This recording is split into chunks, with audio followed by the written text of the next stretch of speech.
Shalom,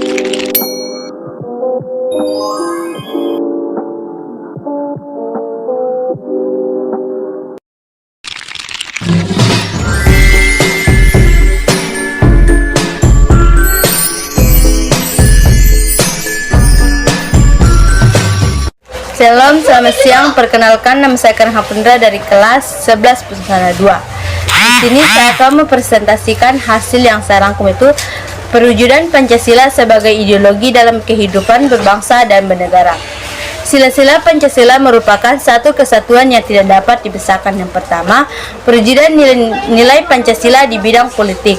Perwujudan nilai-nilai Pancasila di bidang politik dapat dilihat dalam beberapa hal seperti lembaga negara, hukum, dan sistem demokrasi Indonesia. A. Lembaga negara. Indonesia memiliki lembaga negara seperti Majelis Permusyawaratan Rakyat, Dewan Perwakilan Rakyat, Presiden, Mahkamah Agung, Mahkamah Konstitusi, Komisi Yudisial, Badan Pemeriksa Keuangan. B. Sistem demokrasi. 2. Perwujudan Pancasila di bidang hukum. Perwujudan nilai Pancasila dapat dilihat pada sistem hukum nasional yang berdasarkan Pancasila sebagai sumber dari segala sumber hukum, keadilan dengan menunjukkan cara-caranya antara lain. Yang pertama, proses penegak hukum.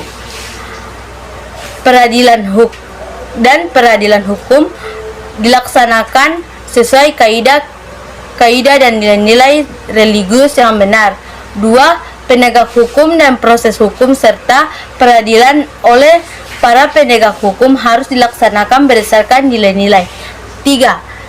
Setiap lembaga dan pihak yang berkaitan dengan penyelenggaraan hukum perlu bekerja sama agar setiap penegak hukum dapat berjalan lancar. 4. Penegak hukum dan proses-proses hukum lainnya tidak boleh dilakukan secara semena-mena. 5. Para penegak hukum wajib memperlakukan setiap pencairan hukum dan keadilan secara sama tanpa kecuali. 3. Perwujudan nilai-nilai Pancasila di bidang ekonomi. Perwujudan nilai-nilai Pancasila di bidang ekonomi ditegaskan pada pasal 33 ayat 1 sampai 4 Undang-Undang NRI tahun 1945 sebagai berikut. Pertama, perekonomian disusun sebagai usaha bersama berdasarkan asas atas kekeluargaan. 2. Cabang-cabang produk yang penting bagi negara dan yang menguasai hajat hidup yang banyak dikuasai oleh negara.